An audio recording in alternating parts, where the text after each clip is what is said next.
Hola, ¿qué tal? ¿Cómo les va? Buenas tardes. Bueno, bienvenidas, bienvenidos a la clase número 6 online, obviamente. Nos vamos a referir hoy, vamos a continuar con el tema de comportamiento organizacional que tuvimos el lunes.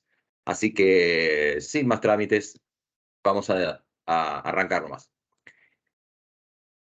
Habíamos hablado que el comportamiento organizacional estaba compuesto por tres niveles: individual, grupal y sistema organizacional. Es decir, que podríamos decir que una suerte de definición de comportamiento organizacional es el impacto que el individuo, el grupo y el sistema organizacional tiene en las personas. ¿Mm?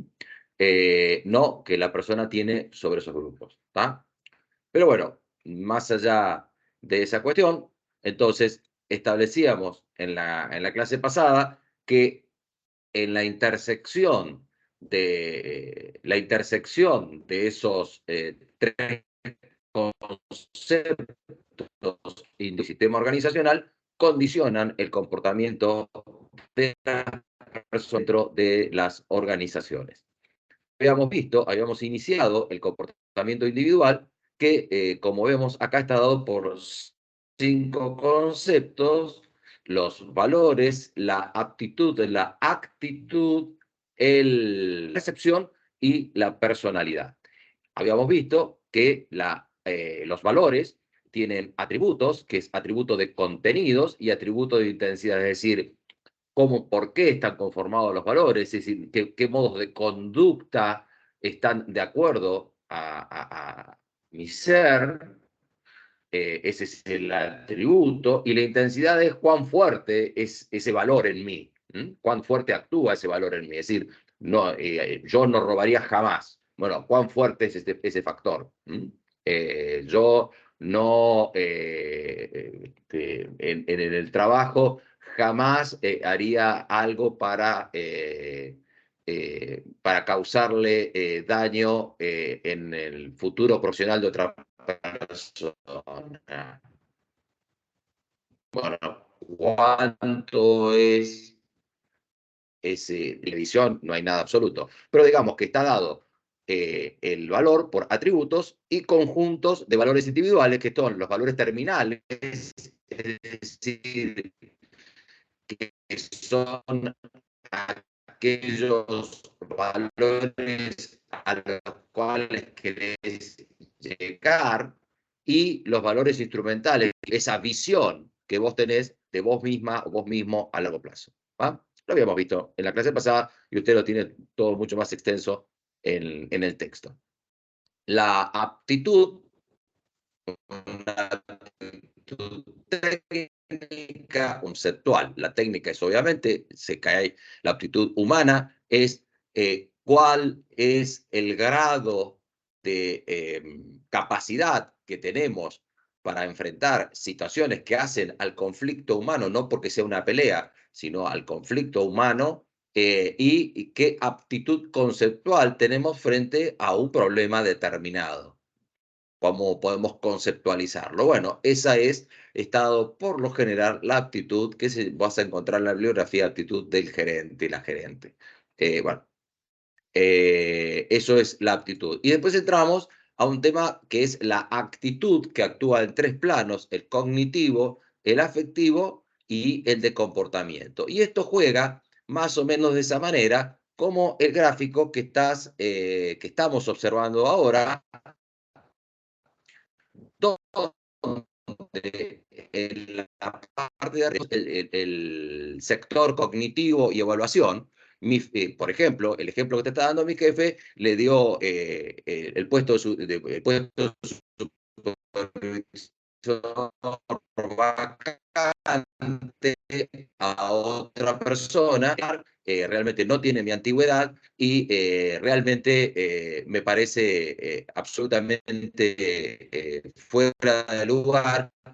Por lo tanto, mi conclusión es que mi jefe es. Entonces, ese es un cognitivo, una evaluación cognitiva que nosotros hacemos como actitud, ¿no? Como actitud tenemos. Ahora, Obviamente, como están mostrando las flechitas ahí, te está diciendo que está todo absolutamente interrelacionado, el cognitivo con el afectivo y con el comportamiento. El afectivo es estoy muy molesta, estoy muy molesto, estoy con bronca, estoy caliente con mi jefe. Por lo tanto, mi comportamiento en función de mi evaluación cognitiva y en función de mi sentimiento, el factor afectivo, mi comportamiento hago lo que me corresponde, si me quiere echar, me echa, y esa es mi actitud hacia el jefe. Por lo tanto, lo que podemos ver acá es que la actitud es el resultado de una interrelación con algún factor que ocurre en la organización. Más o menos esto estaría resumiendo este ejemplo que acabamos de ver sobre actitud, que estuvimos hablando algo en la clase pasada. Y acá lo que no hablamos la clase pasada y que habíamos quedado acá es el tema de percepción. Hablamos algo de percepción ahora que recuerdo. Pero bueno, vamos a reforzar el tema de percepción porque es un tema importante. Permiso.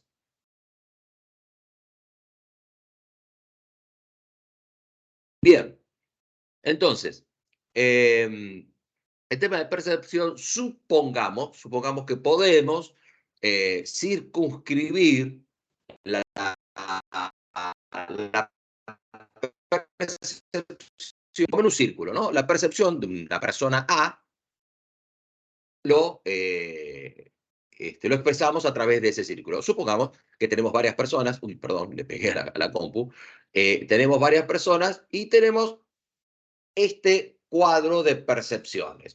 Es una manera conceptual de comprender el tema, por supuesto, es bastante difícil establecer esto. Entonces, si seguimos analizando estos gráficos, nosotros vamos a encontrar esas AC, AB, BD, etcétera, etcétera, están dando las áreas de coincidencia de la percepción. Por ejemplo, el AB, las áreas de coincidencia entre la percepción de la persona A y la persona B. Y así sucesivamente, la B con la D, etcétera, etcétera. Pero después encontramos un sector que te quiero resaltar, que es el que está expresado por la letra R, que es donde todas las percepciones coinciden. En ese área, o en esa área, ese área, A, B, C y D están de acuerdo con la percepción del hecho que están analizando, de cualquier tipo de hecho que está ocurriendo que en ese momento y que las personas coinciden en analizarlo. Entonces, ¿cuál es el grado de importancia que tiene esta R? Es que esta R es que no es más que una visión compartida, una percepción compartida, más que una visión compartida, una percepción de la situación compartida.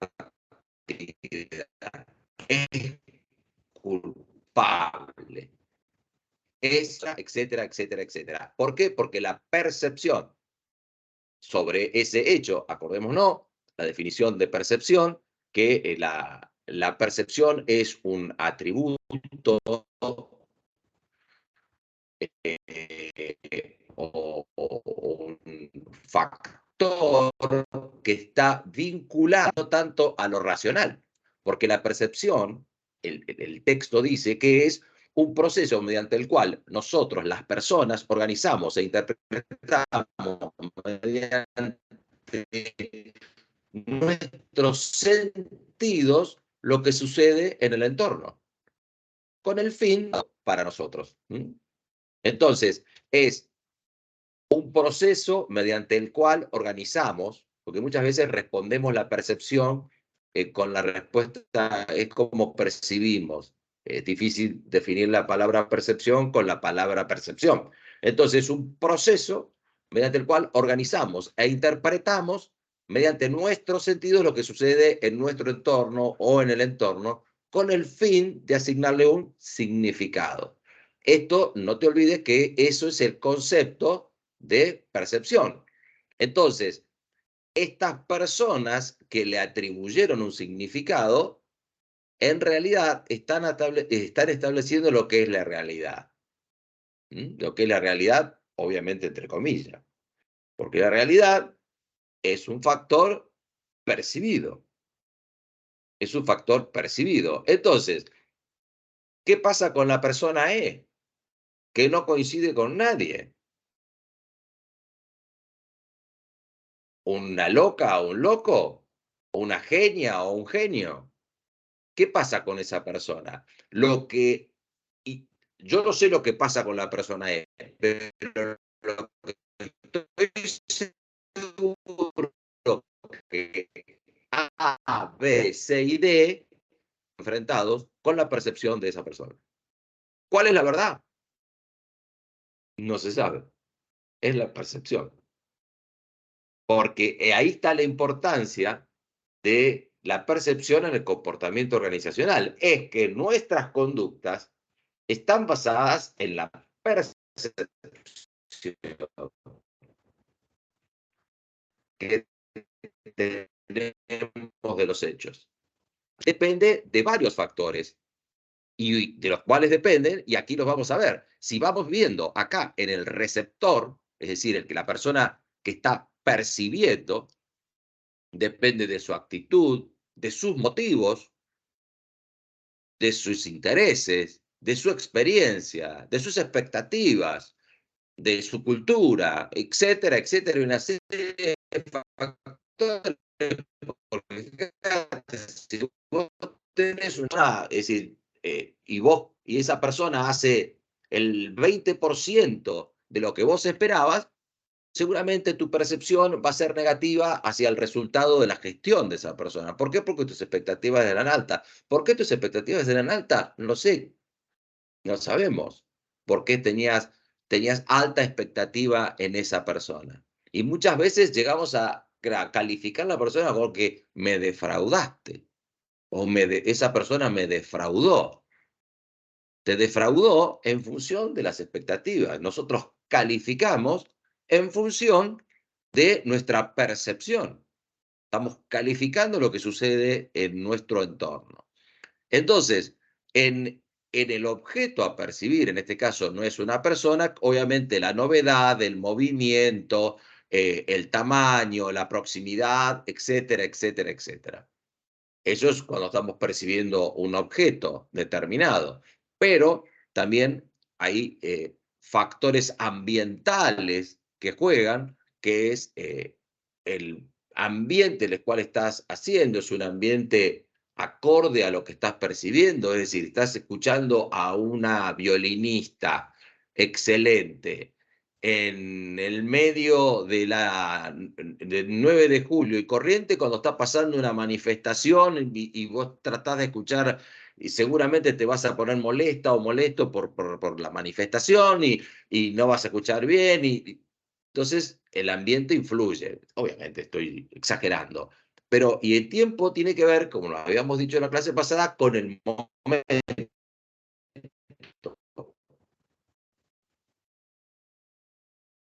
que vos vas a expresar.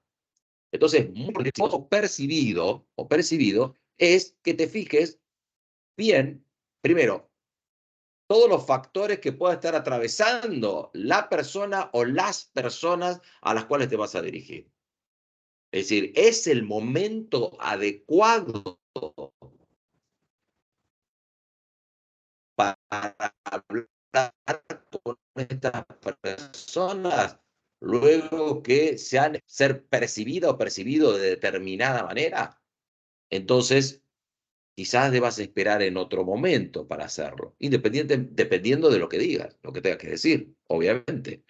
Si le vas a ofrecer trabajo, pues es el momento ideal. Entonces, es importante para ser percibida y percibido. Es decir, entonces es muy importante cuando vos estás en un rol en las organizaciones que tenés gente a cargo de cómo querés ser percibida o percibido, tenés que tener en cuenta estos factores, si es oportuno hablar ahora o callar.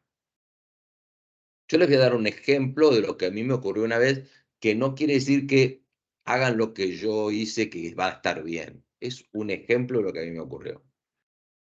Había dos personas que trabajaban en el sector de proveedores de cuentas a pagar, que estaban en horario de trabajos, finalizando la jornada laboral, ya casi guardando sus cosas, acomodando el escritorio, y empiezan una discusión bastante severa.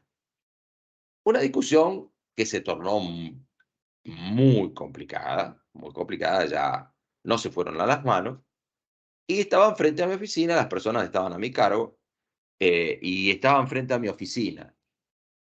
Eh, y en ese momento, eh, yo guardé silencio y las personas se retiraron. Al día siguiente, cuando vuelven, los llamo a los dos. Y inmediatamente que entraron, perdón, mi perra me pide subir, baja y sube y baja y sube. Volviendo, inmediatamente cuando llegan al día siguiente, que yo los convoco a mi oficina y les voy a hablar, los dos al unísono dicen, no, disculpe, no, se nos fue de las manos el tema, realmente le pedimos disculpas, no va a volver a ocurrir, etcétera, etcétera. Ahora, ¿qué hubiera pasado si hubiera intervenido en el momento de máxima tensión entre ambos? Tenés que estar preparado para la respuesta en ese momento. Entonces, es preferible no intervenir ahí, en esa situación crítica, porque pueden responder cualquier cosa dos personas enojadas. Y si responden cualquier cosa, ¿cuál va a ser tu acción? ¿Te vas a quedar callada? ¿Te vas a quedar callado?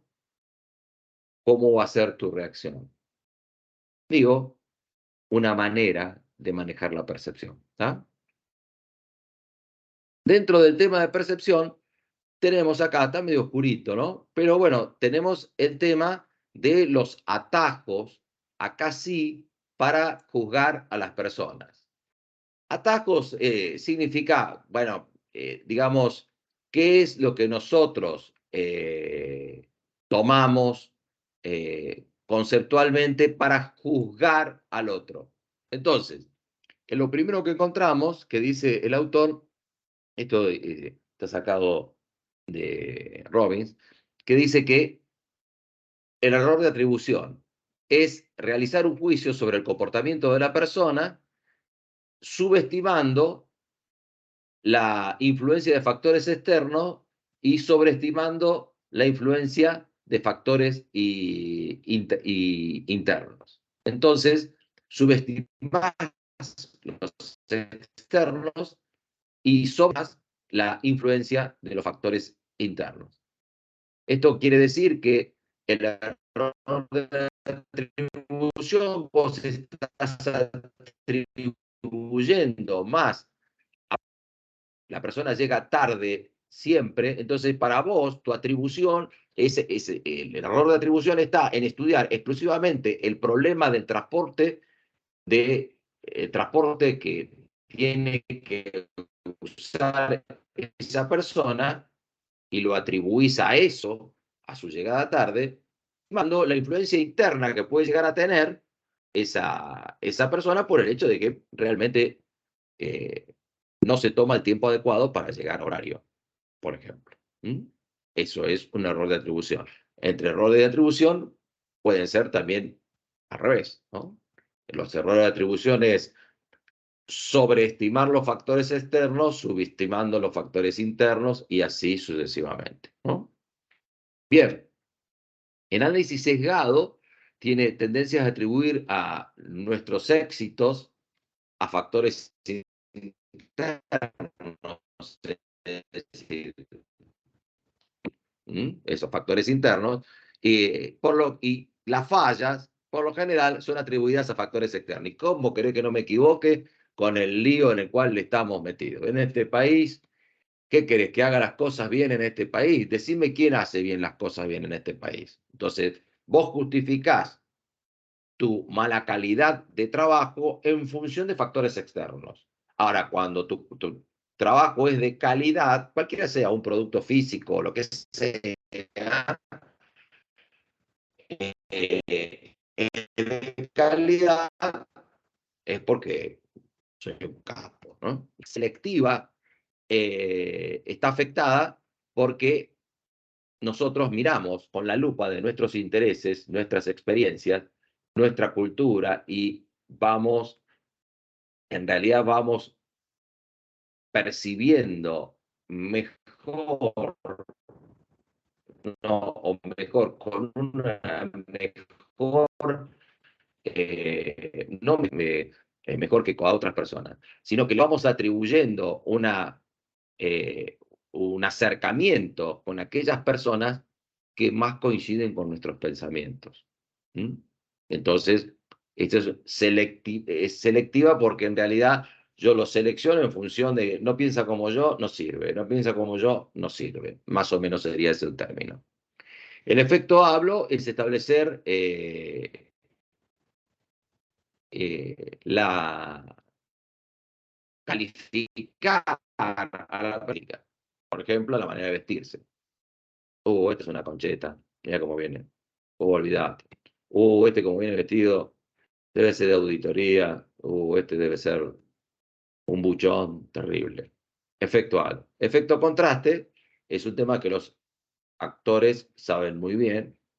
Y yo les voy a dar un ejemplo para conocer el efecto contraste que me pasó también. Experiencia personal, lo uso como ejemplo nada más.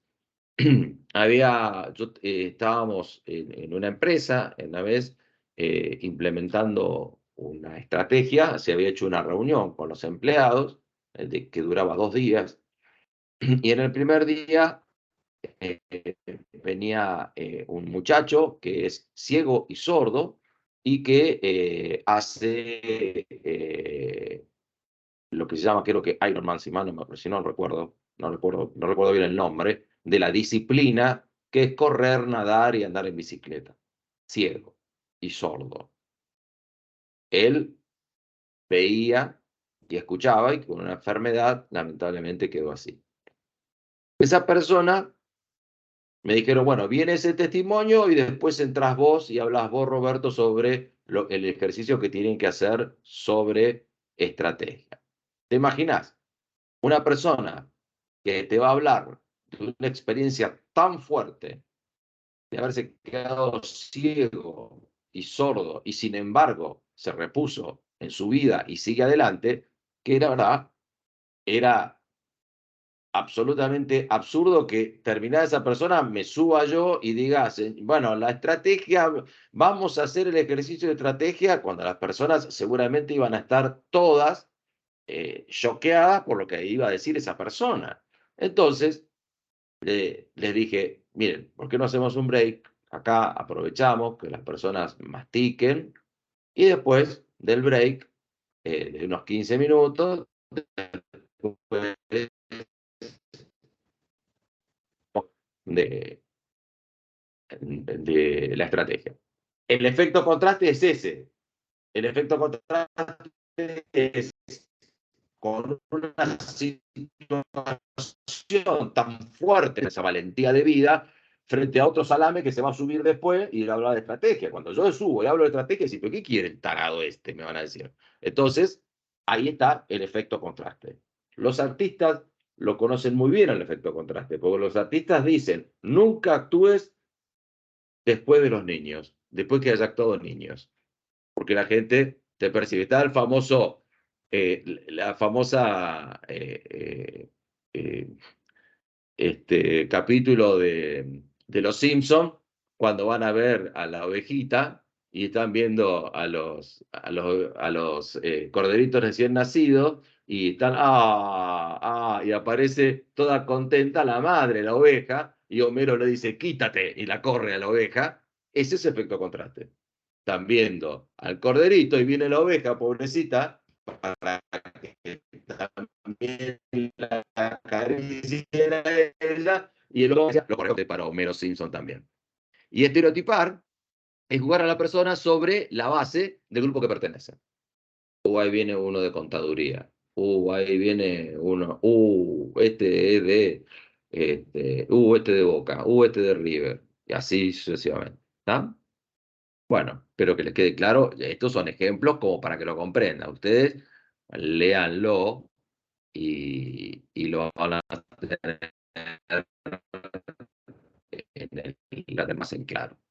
Entramos ya al concepto de personalidad, que desde el punto de vista del análisis nuestro, humildemente, no estamos hablando de psicología, podemos decir que la personalidad, como dice ahí, es la manera en que una persona reacciona ante la conducta de otros y interactúa con ellos, es decir, interactúa en consecuencia con esa persona, es decir, la personalidad es como que juega con todos esos factores que estuvimos viendo anteriormente y lo moldea y con eso nosotros reaccionamos.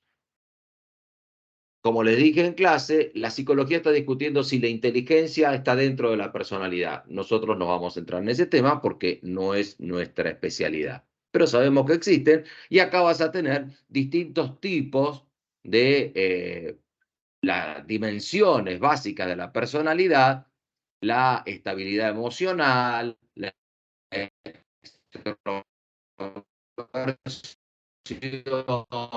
que tiene cada una de ellas, que no lo vamos a decir ahora porque este video se va a hacer interminable e insoportable, las dos cosas. Que creo que va a ser bastante corto como vengo, ¿no? O estoy hablando muy rápido o es poco. Seguimos adelante. Acá tenemos los atributos de la personalidad, la autoestima, el maquiavelismo, porque no sé por qué se relaciona al libro de Maquiavelo, que fue para mí el primer libro que se escribió en el mundo. Esto estamos hablando del año 1500 aproximadamente. Maquiavelo, obviamente hay que contextualizar, se llama El Príncipe porque en aquel tiempo todo trabajaba para un príncipe, no podía trabajar, no había corporaciones. Las corporaciones eran los príncipes, justamente. Estamos hablando del año 1500, porque recién estaba, Colón había llegado a América, ¿no? Entonces hay que contextualizar el príncipe de Maquiavelo. Bueno, el maquiavelismo, generalmente sean las personas que dicen, ese tiene una mentalidad muy compleja, un tipo muy jodido, muy maquiavélico para pensar. No, el maquiavelismo no tiene nada de malo en sí. Tiene malo, depende cómo lo uses vos. Como todo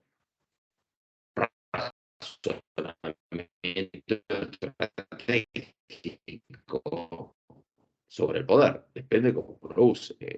Proactivos, etcétera, etcétera. Cosa que vos seguramente estarás ya volcándote al texto para leerlo y comprenderlo perfectamente.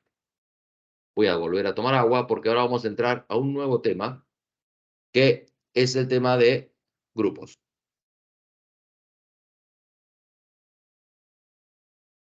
Comportamiento grupal. Ya dijimos que sobre la base del comportamiento grupal, que cuando nosotros en el curso hablamos de grupo, estamos hablando de organización informal, de algo informal, no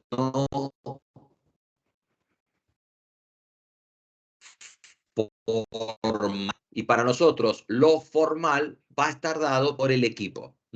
Cuando hablamos de equipo, es formal, está establecido, decidido por la organización, y el grupo, como lo habíamos visto en la clase pasada, es de libertad de quienes integran la organización. Ahora, hay razones por las cuales las personas forman parte del grupo. Y esto necesita que quiero saber esto.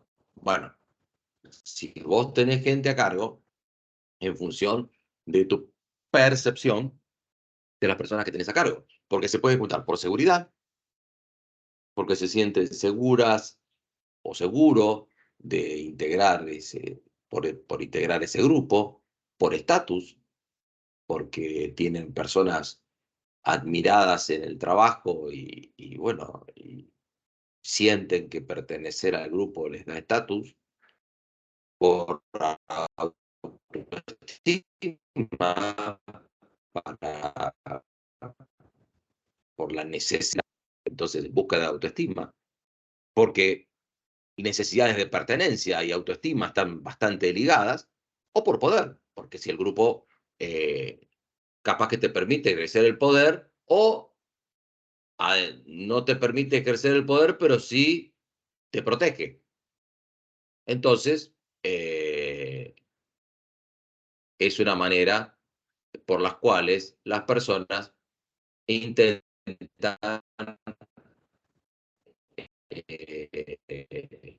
o forman parte, o las razones que las lleva a formar. Y aquí tenemos las 3 etapas de conformación de grupo. Esto yo quiero expresarte que vas a encontrar en muchas bibliografías que son 5 etapas. Para mí no tiene mucho sentido dividirla en 5. La primera es la formación. La primera etapa es la formación.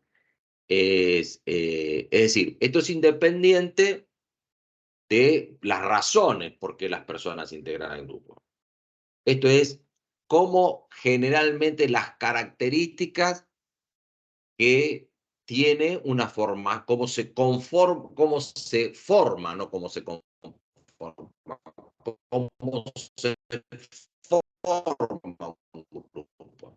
Hay incertidumbre, las personas no se conocen, no hay propósito, generalmente no hay liderazgo, sus miembros están comenzando a conocerse, y esta etapa de formación finaliza cuando los miembros se consolidan y cuando ya el grupo tiene una rutina determinada, cualquiera sea, desde ir a jugar al fútbol, desde juntarse para after office, desde ir al cine, o ir a bailar, lo que se les ocurra, ir al boliche, lo que ocurra, lo que les ocurra. Pero los miembros ya se conocen y quizás un poco más profundamente y quizás íntimamente, es decir, qué parejas tienen, qué parejas no tienen, que si tienen hijos o no tienen hijos, dónde viven, quizás vayan a la casa, etcétera, etcétera. Ahora, la segunda etapa ya es el conocimiento, que es lo que yo ya me anticipaba, que puede haber cierta tensión entre los grupos porque ya se empiezan a conocer y ya empieza quizás a aflorar algún tipo de liderazgo, individualidad. Entonces, puede ser que existan algunas manifestaciones de resistencia en ese momento, en la segunda etapa, cuando ya pasa ese conocimiento.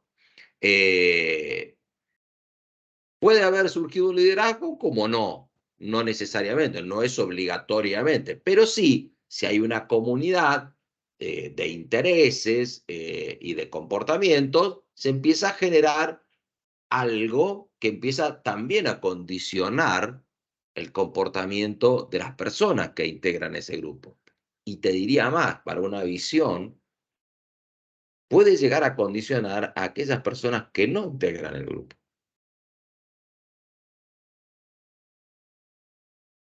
Es otro tema, además. Puede ser personas dentro de la misma organización o un equipo de trabajo que no formen parte del grupo y que también las condiciona de cierta manera. Pues no sé, porque se va temprano a trabajar, que se va temprano a su casa, no sé, porque quiere atender a sus chicos, porque se va a jugar al tenis, lo que sea, y no le interesa formar parte del grupo. O porque forma parte de otro grupo en otro lado que no es en el trabajo. O porque no le gusta intimar con gente de trabajo, lo que sea. Pero el grupo puede llegar, no sea de factores negativos del grupo, ¿eh? Atención con esto. No estamos hablando que esto, ojo con esto, que todavía nadie dijo que estos son un factor negativo para las organizaciones. Lo que sí, si vos descubrís esto, estar atenta y atento a la evolución de este grupo. Y la última etapa es la cohesión. Ahí sí, en esta etapa ya se desarrollan relaciones cercanas, ya existe un sentido de identidad, de pertenencia, camaradería, etcétera, etcétera. Ya, si el grupo está cohesionado, es un grupo fuerte, que condiciona fuertemente también la conducta de las personas que integran el grupo. Y entonces el autor, vas a encontrar que el autor el apunte, el autor soy yo, pero que es una recopilación, porque el autor es de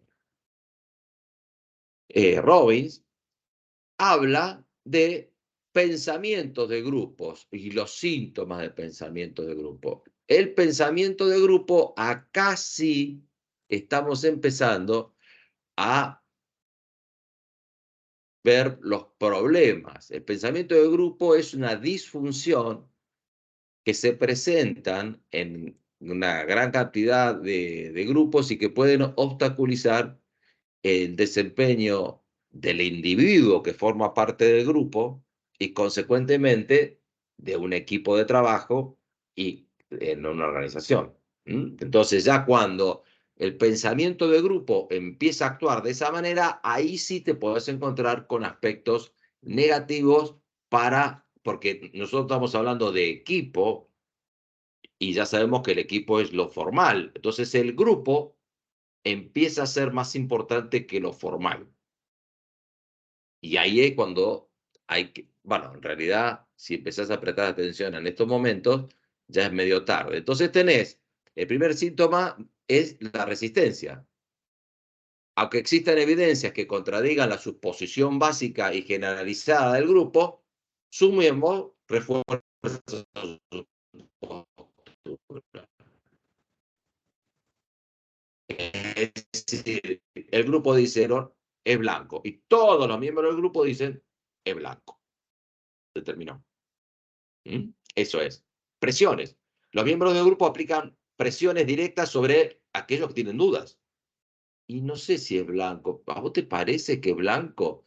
Entonces, el grupo ya empiezan a presionar. Sí, es blanco. ¿No te das cuenta que fulanita, menganita, que forma parte del grupo, es blanco? Entonces empiezan a presionar sobre los miembros del grupo que por ahí tienen algún tipo de dudas con esa resistencia que tuvimos. Falso consenso es otra de las síntomas de las disfunciones, donde perdón, las personas que se comprometen del equipo con dudas o puntos de vista distintos tratan de desviarse del consenso de grupo. Entonces, no opinan y el grupo lo toma como un consenso, pero en realidad no hay consenso. Las personas por temor o por vergüenza o por no querer contradecir al grupo, no opinan y entonces el grupo toma un consenso como algo que es ficticio o falso, porque algunas personas en realidad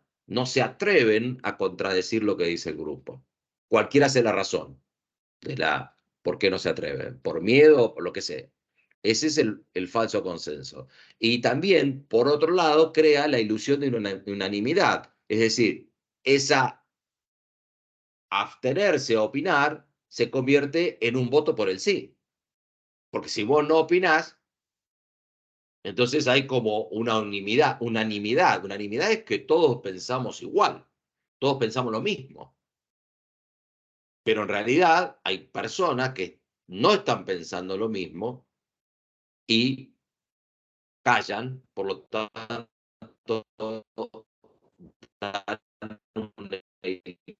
en el caso contrario. En el caso contrario, donde el hecho de que las personas callen, le iba a decir, de unanimidad ya me va a volver. El caso contrario de unanimidad, se lo debo para, no sé, lo que iba a decir. Eh, Bueno, obviamente también la abstención de opinar puede ser por un voto por el no, ¿no? El sí por el no, digamos. Que el grupo diga no y las personas no se animen a decir. Y la otra incorporación al grupo. Muchos integrantes que no formen parte del grupo tienden a incorporarse buscando la aceptación de sus compañeros. Entonces, si el grupo, acá estamos hablando de un grupo que está fuertemente actuando en un equipo, entonces los que no forman parte del grupo se empiezan a unir al grupo porque se sienten desplazadas o desplazados. Puede llegar al caso de que reciban presiones por no conformar parte del grupo. Y quizás formen parte del grupo y sumen el falso consenso y esa ilusión de unanimidad porque en realidad van a mantenerse callados. se forma parte del grupo para no quedar afuera, para no ser un paria. Pero bueno, y después el desplazamiento del equipo. Bueno, está ya cuando la toma de decisiones establezca la organización formal, es decir, el equipo, ¿no? Así que, bueno, en eso estamos. ¿Alguna duda? Bueno, si tienen, me escriben, o si no, lo vemos en la próxima clase. Bien, continuando con el tema de comportamiento organizacional, vimos comportamiento individual, estamos viendo comportamiento grupal, y ahora vamos a ver ya sistema organizacional y entramos al último punto de el comportamiento organizacional. Estructura. En este momento yo les pensaría que digan cuáles son los conceptos, ¿qué es estructura? Y vos seguramente estarás mirando el video y decís, dale, decilo, dale, no sé más que ponerlo en el 1 por 60 para escucharte rápido y vos me estás haciendo la pregunta de estructura. Bueno, si estuviéramos en una clase online sincrónica o en una clase presencial, les estaría preguntando qué opinan de estructura, porque quizás muchas de ustedes o de ustedes estaban diciendo, qué sé yo, no sé, la estructura es algo que sostiene, a veces dicen. Fíjate qué definición sencilla de estructura.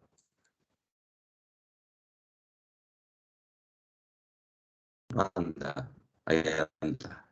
Organizacional define cómo se dividen, agrupa y coordinan formalmente las tareas de una organización o un equipo de trabajo. Es decir, división, agrupamiento y coordinación. Punto, eso es una estructura. Pero escúchame, si yo vi muchas formas, bueno, es una manera de explicar distintos tipos de estructura. También nos vamos a basar en esos dibujitos que vos posiblemente estés pensando. Lo más importante que tiene esta definición de estructura tiene que ver con dos conceptos que pueden estar partiendo de aquí. Antiguamente se pensaba que también esto sería un tema de, bueno, ¿cuál es el objetivo de esta estructura? ¿Cuál es el objetivo de dividir, agrupar y coordinar las tareas? Antiguamente se pensaba que el objetivo era predecir el comportamiento de las personas. Es decir, los procedimientos, la manera de hacer el trabajo es una manera de predecir tu comportamiento, no tu comportamiento organizacional, tu comportamiento como persona. Es decir, el sistema de facturación, es decir, vos vení, nena, vos vas a facturar acá, te sentás acá, te va a venir o alguien que te va a entregar los productos, vos lo pasás por acá, por el escáner, y facturás de esta manera. Suponete que no cobras, facturás de esta manera. Estás predeciendo el comportamiento de esa persona. Y hoy la tendencia lleva a la definición de las estructuras a predecir el resultado de las personas. Es decir, son dos conceptos: prevenir el comportamiento de las personas y prevenir el resultado de las personas. Son dos conceptos distintos porque obviamente el predecir el comportamiento de las personas, estamos en un modelo más mecanicista, más tendiente a la burocracia, no en sentido peyorativo, sino a lo que tiene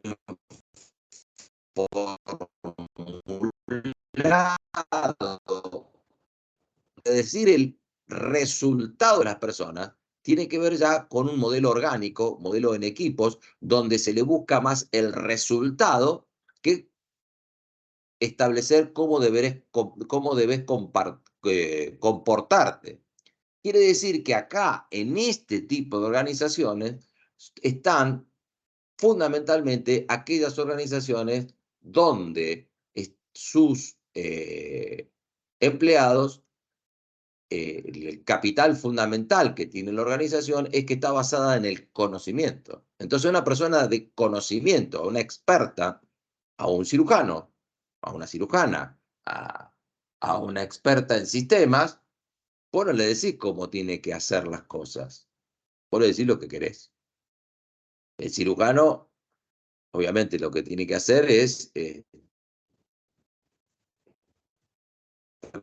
tratar de salvar al paciente. Un cirujano cardiovascular opera si estás perdida, perdido. A lo sumo, lo que sí tenés que organizar para que cuando esa persona confluya, paciente, equipo médico, todos los integrantes del equipo médico y todo el instrumental necesario confluyan en el quirófano en ese momento. Pero eso es otro tipo de organización. ¿Mm? Estamos hablando de predecir el resultado de las personas. ¿Mm? Personas basadas, trabajadores basados en el conocimiento. Fundamentalmente, no necesariamente sea el 100% así, pero fundamentalmente. Y estamos hablando de estructuras orgánicas. Digamos que lo que estamos empezando a ver, dos conceptos de estructura, que son los dos extremos, la estructura mecanicista y la estructura orgánica. En el medio hay, en este sectorcito que parece muy poquito, hay muchísimos conceptos de estructura que podemos aplicar en la práctica. ¿Tá? Volvemos a la definición de estructura y después vamos a ver lo que es dividir, lo que es agrupar, pero ahora vamos a ver lo que es coordinar. Dividir las tareas, la forma más típica de dividir las tareas, lo vamos a ver ahora con DAF, la forma más típica de dividir las tareas es por funciones. Administración, ventas, producción, marketing, comercialización. Ventas ya está, bueno, marketing no es lo mismo que ventas, ojo con eso, etcétera, etcétera. Eso es dividir las tareas, pero ya te estoy hablando de agrupamientos. Porque yo cuando te hablo de administración, agrupaste a una serie de personas cuyas funciones tienen una interrelación, que vos decís, este es del sector administrativo. Y, por ejemplo, está contaduría, puede estar tesorería o no, algunos no lo tienen, incorporado a administración, etcétera, etcétera, etcétera, una serie de funciones de control. Entonces, están en administración, cobranzas, cuentas a pagar, cuentas a cobrar, todo eso está en administración. Entonces, ahí estamos viendo los dos conceptos de dividir las tareas en la persona, en la responsable o el puesto de cuentas a pagar, o y los reunís todos en un grupo que lo llamás administración. Ese es el agrupamiento. Hay criterios de agrupamiento de diversos temas, de diversos criterios, perdón, después los vamos a ver. Pero ya sabemos lo que es dividir y lo que es agrupar. Producción. Producción, podés tener la división de control de la producción, podés tener sector A de fabricación, sector de pintado, bueno, esos son distintos tipos de tareas que hay o de puestos de trabajo que hay en el departamento de producción, que es el agrupamiento. ¿Está? Eso es dividir y agrupar. Hay otros agrupamientos. Se puede agrupar por producto, se puede agrupar por zona geográfica, se puede agrupar por distintos conceptos, pero no necesariamente un concepto saca al otro. Puedes utilizar distintos conceptos en distintas partes de la organización, por supuesto, no en un mismo sector. Pero estamos hablando de qué es esta historia de coordinar.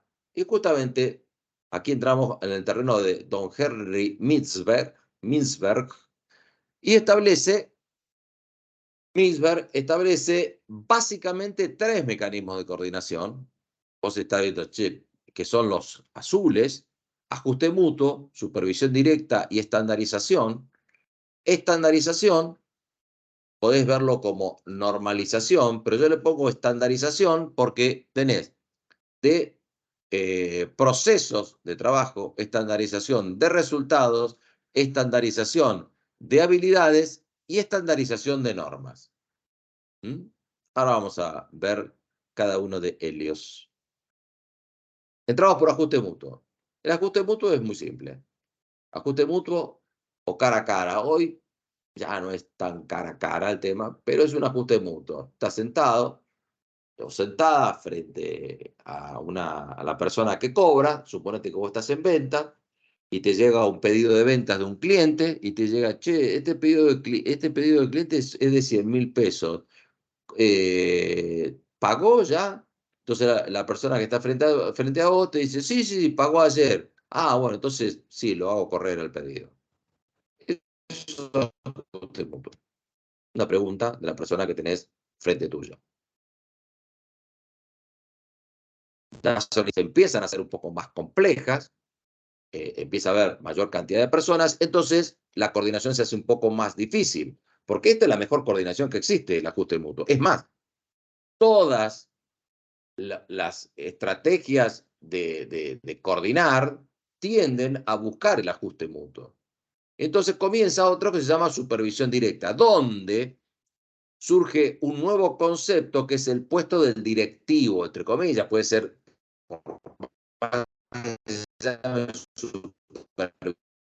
supervisión, digamos, es alguien que se encarga de que no aparece.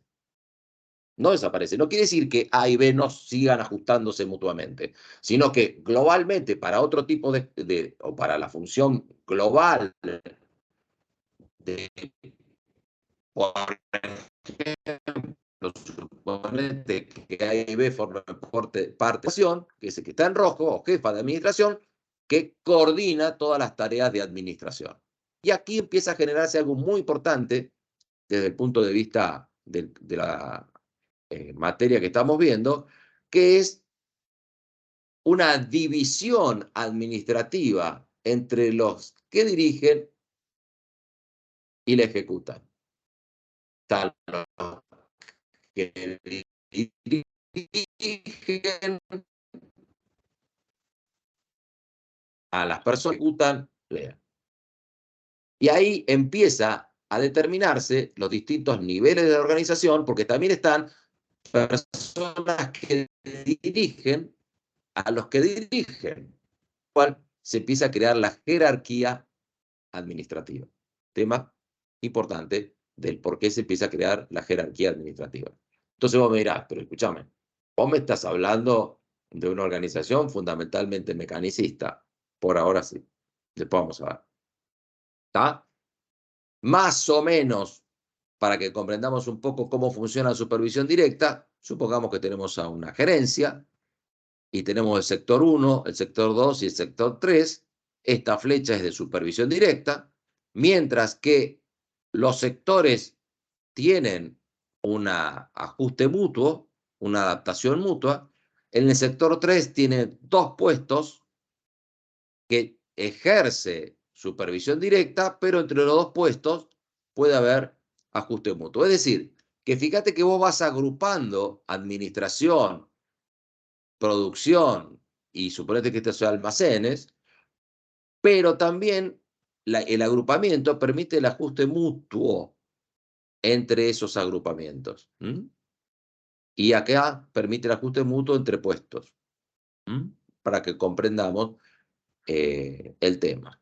Y por último, entramos a la estandarización y sus 4 factores. La estandarización de procesos de trabajo es cuando prevén tu comportamiento en función de lo que está escrito. ¿Te acordás cuando veíamos el estado de conciencia ámbar, que empieza el proceso cuando hay visión de largo plazo? Y decís, bueno, mira, vos lo que tenés que hacer está acá, está todo escrito. Todos los días tenés que hacer esto.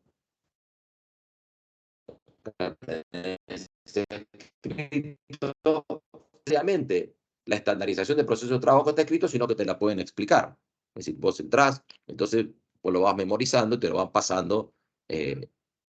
Una persona que ya hizo el trabajo que vos estás haciendo, te explica cómo tenés que hacer el trabajo.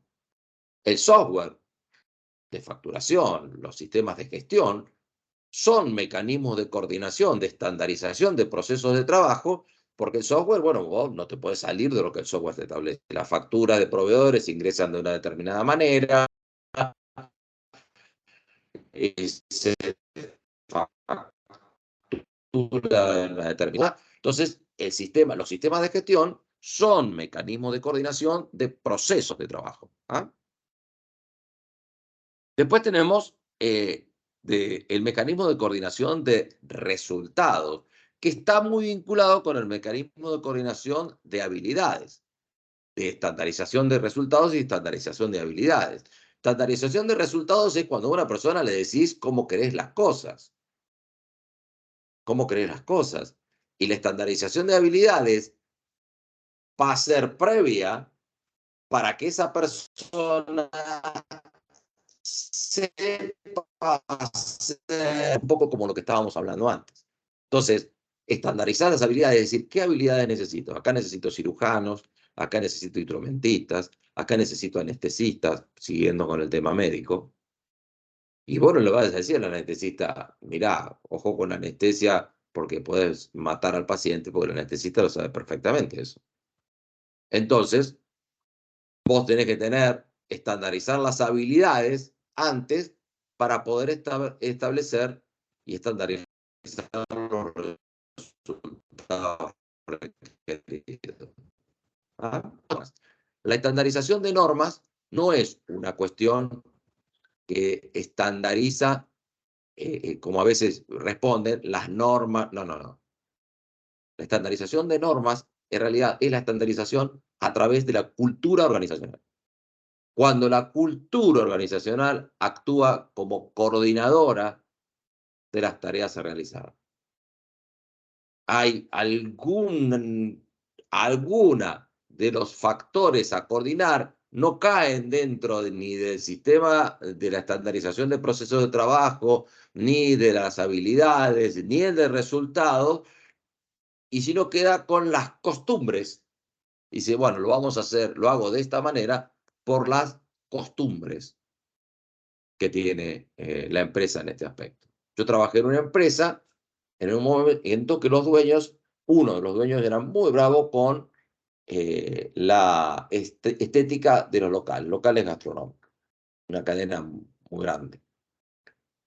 Y se hace una heladera nueva, se la diseña la heladera nueva, a mí me llaman por teléfono, me dicen, Roberto, ya está la heladera, la ponemos ya en el salón. Digo, mandame una foto.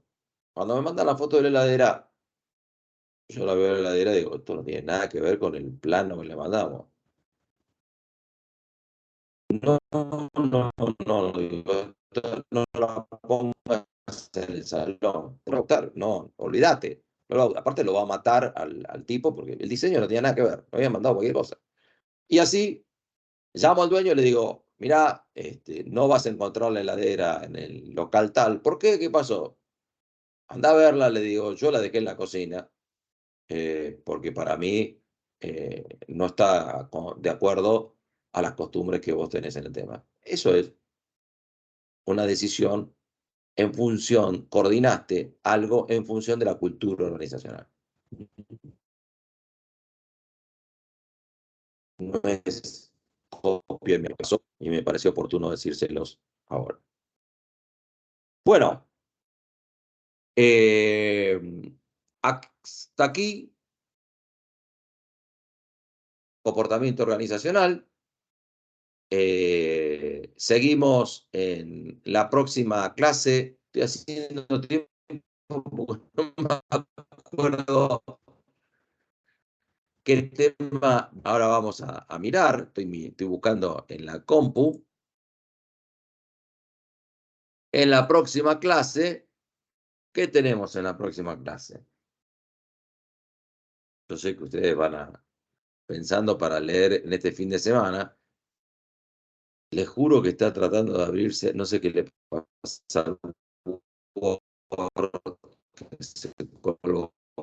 Acá está bien. Nacional, y ahora tenemos a DAF con fundamentos de la estructura organizacional, que es la parte 2, capítulo 3, que va completo, y después vamos directamente al capítulo 10, cultura organizacional. Ya estamos llegando al final de esta cuestión.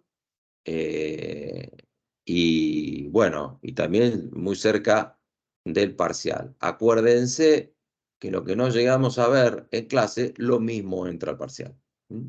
Así que cualquier cosa vayan leyendo y cualquier duda que tengan la traen a clase. Así que, bien, hasta aquí llegamos. Muchas gracias, buenas tardes, que tengan un excelente fin de semana y nos estamos viendo el lunes en el aula 209 a las 5 de la tarde. Chao, gracias.